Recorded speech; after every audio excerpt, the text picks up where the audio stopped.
मित्रांनो नमस्कार. माझ्या मॉडर्न गोट फार्मिंग चॅनलमध्ये मी आपले मनापासून स्वागत करतो आहे. मित्रांनो, जर चॅनलवर फर्स्ट टाईम असेल तर चॅनलला सबस्क्राईब करा आणि जे ऑलरेडी माझ्या चॅनलचे सबस्क्रायबर आहेत त्यांनी माझ्या चॅनलची माहिती आपल्या शेळीपालकांना, शेतकरी बंधूंना किंवा जे नवीन युवा वर्ग आहे जे व्यवसायासाठी संधी शोधत आहेत तर त्यांच्यासाठी हा महत्त्वपूर्ण व्हिडिओ मी घेऊन येत आहे. तर मित्रांनो, आपल्याला माहिती आहे की शेळीपालनामध्ये आपल्याला व्यवस्थापनाला खूप महत्त्व आहे आणि चांगलं जर आपण शेडवर व्यवस्थापन केलं, चांगल्या प्रकारे जर व्यवस्थित नियोजन केलं तर व्यवसायामध्ये आपल्याला यश आहे. तर शेळीपालन आपल्याला जर करायचं असेल चांगल्या प्रकारे तर व्यवस्थापनातल्या ज्या काही महत्त्वाच्या बाबी आहेत त्या जाणून घेऊन त्या शेडवर व्यवस्थितपणे इम्प्लिमेंट करणं हे खूप महत्त्वाचं असतं. तर आपल्याला माहिती आहे दर महिन्याला माझा एक व्यवस्थापनाचा एक व्हिडिओ येत असतो आणि व्यवस्थापनाबद्दल मी चांगल्या प्रकारे तुम्हाला माहिती देण्याचा प्रयत्न करत असतो.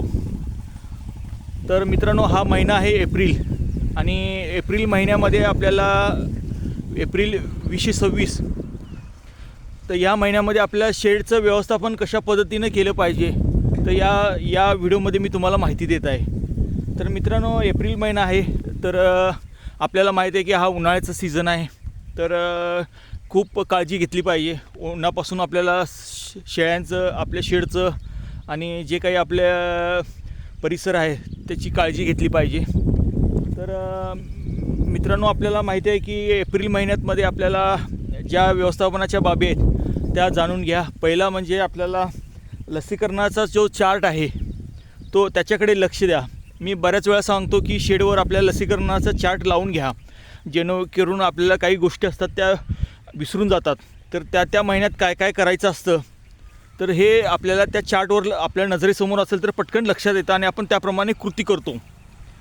तर मित्रांनो, लसीकरणाचा चार्टमध्ये पहा. लसीकरणाचा चार्टमध्ये जे काही लसीकरण आहे करायचं आहे एप्रिलमध्ये ते शेळ्यांचं लसीकरण करून घ्या. तर हा महत्त्वाचा फॉलोअप आहे, म्हणजे लसीकरणाकडे लक्ष द्या.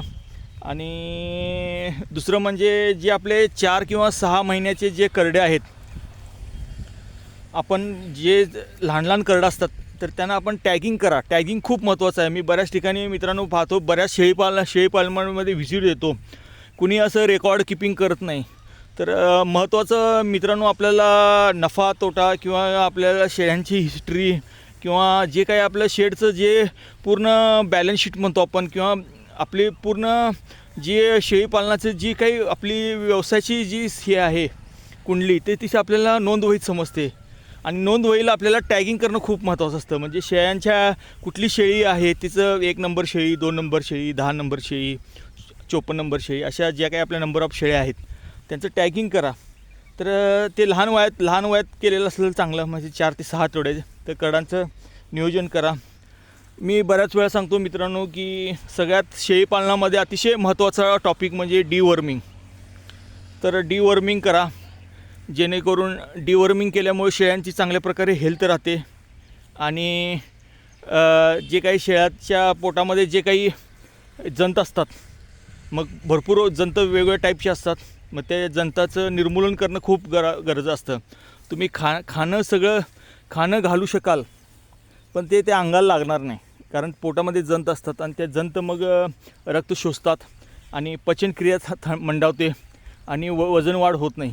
आणि जे आपल्याला शेळीपालनामध्ये आर्थिक गणित घ्यायचं आहे तर ते वजन वाढ होणार नाही. तर त्यासाठी डिवर्मिंग करा. ह्या एप्रिल महिन्यामध्ये डिवर्मिंग करून घ्या सर्व शेळ्यांचे. आणि कसं आहे मित्रांनो, शेळीपालनामध्ये आपल्याला यशस्वी व्यवस्थापन व्हायचं असेल तर आपल्याला सगळ्यात महत्त्वाचा टॉपिक म्हणजे आपल्याला आहाराकडे लक्ष दिले पाहिजे. बरेच जण गोष्टी शेळीपालनाकडे आहाराकडे लक्ष देत नाहीत. तर शेळ्यांच्या आहाराकडे लक्ष द्या.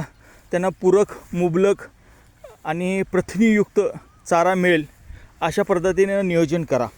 सकस चारा द्या आणि लक्ष द्या. म्हणजे सकाळी आपल्याला जो काही चार्ट आहे, आपल्याला आहाराचा सुद्धा चार्ट बनवा. त्याच्यामध्ये सकाळी आपल्याला गोळी पेंड किंवा आपण म्हणतो पेंड द्यायची, त्याच्यानंतर वाळला चारा, दुपारी हिरवा चारा, परत संध्याकाळी पशुखाद्य, जो काही आहे आहाराकडे व्यवस्थित लक्ष द्या. शेळीपालनामध्ये महत्त्वाचं म्हणजे काय आहे, आहार. तर आहाराकडे लक्ष द्या. आणि कसं आहे मित्रांनो, उन्हाळा आहे तर एप्रिल महिन्यामध्ये थोडीशी उन्हाळ्याची तीव्रता जास्त असते.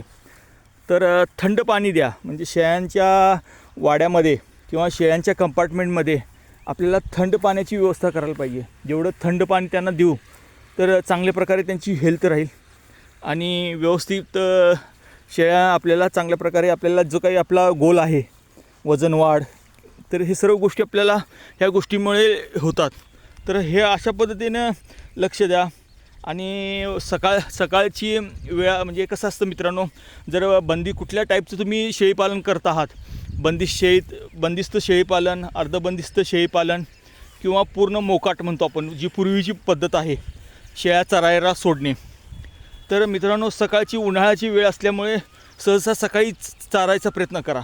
उन्हाळ्यात सकाळी शेळ्या लवकर घेऊन जावा. 12पर्यंत त्यांना आपल्या शांत ठिकाणी किंवा सावलीच्या ठिकाणी आणण्याचा प्रयत्न करा. म्हणजे उन्हात त्यांना जास्त त्रास नका, उन्हापासून त्यांचं संरक्षण करा. आणि सावली, आपल्या शेडवर सावली निर्माण होईल अशी काही झाडं लावा.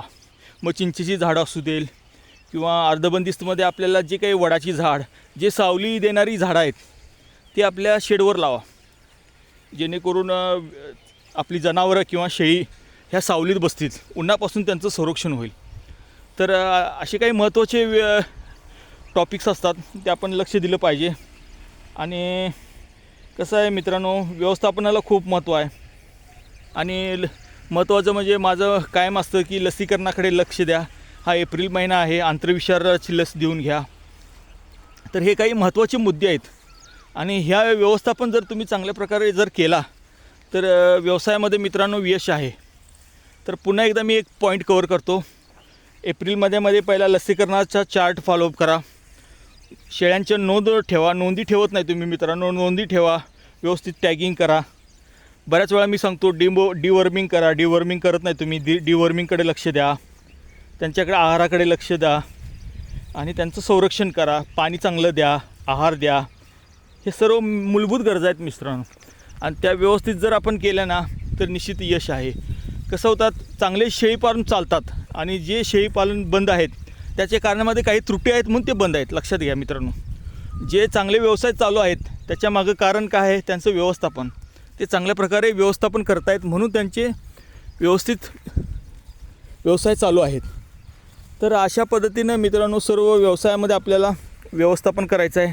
चांगल्या प्रकारे शेळीपालन करायचं असेल तर ह्या महत्त्वाच्या गोष्टी आहेत. दरवेळी मी चांगल्या प्रकारे तुम्हाला माहिती देत असतो. तर मित्रांनो, एक असाच हा व्हिडिओ मी एप्रिल महिन्याचा घेऊन आलो आहे की या एप्रिल 2026 मध्ये आपल्याला शेडवर कुठल्या प्रकारचं नियोजन करायचं आहे. आणि अशा पद्धतीनं नियोजन करा, निश्चित तुम्हाला चांगले यश मिळेल. लक्षात घ्या मित्रांनो, शेळीपालन तसं सगळा व्यवसाय हा अतिशय उत्कृष्ट व्यवसाय आहे. सगळ्या शेळीपालनामध्ये बरेच युवा वर्ग हा जोडधंदा म्हणून पण करतायत आणि काही पूर्ण वेळसुद्धा करतायत मित्रांनो. बऱ्याच वेळा मी पाहतो आहे की बऱ्याच फार्मवर माझा यापूर्वीचे सर्व व्हिडिओ पहा तुम्ही चॅनलवर, चांगल्या शेळी फार्मवर मी तुम्हाला व्हिजिट करून दिलेले आहेत. तर तिथलं व्यवस्थापन पहा. त्यांच्या अजूनही चांगले सक्सेस चालू आहेत, त्यांना काही अडचण नाहीत. याचा अर्थ काय, त्यांचं व्यवस्थापन आहे. आणि जे 1-2 वर्षे करतायत आणि बंद होत आहेत, त्यांचं काहीतरी व्यवस्थापनामध्ये त्रुटी आहेत म्हणून ते व्यवसाय बंद होत आहेत. तर व्यवसाय हा आपल्या सर्व व्यवसायामध्ये यश आहे मित्रांनो. चांगल्या प्रकारे व्यवस्थापन करा, चांगल्या प्रकारे शेडचं नियोजन करा, विक्री व्यवस्थापन करा, तर तुम्हाला निश्चित यश आहे, नफा आहे. तर हा छोटीशी माहिती आहे मित्रांनो. व्हिडिओ लाईक करा. जास्तीत जास्त माझ्या चॅनलची माहिती आपल्या मित्रांना द्या. आणि जे शेळीपालन करतायत त्यांना चॅनलची माहिती द्या मित्रांनो. व्हिडिओची माहिती आवडली तर निश्चित व्हिडिओला लाईक करा, शेअर करा आणि सबस्क्राईब करा मित्रांनो. व्हिडिओ पाहिल्याबद्दल धन्यवाद.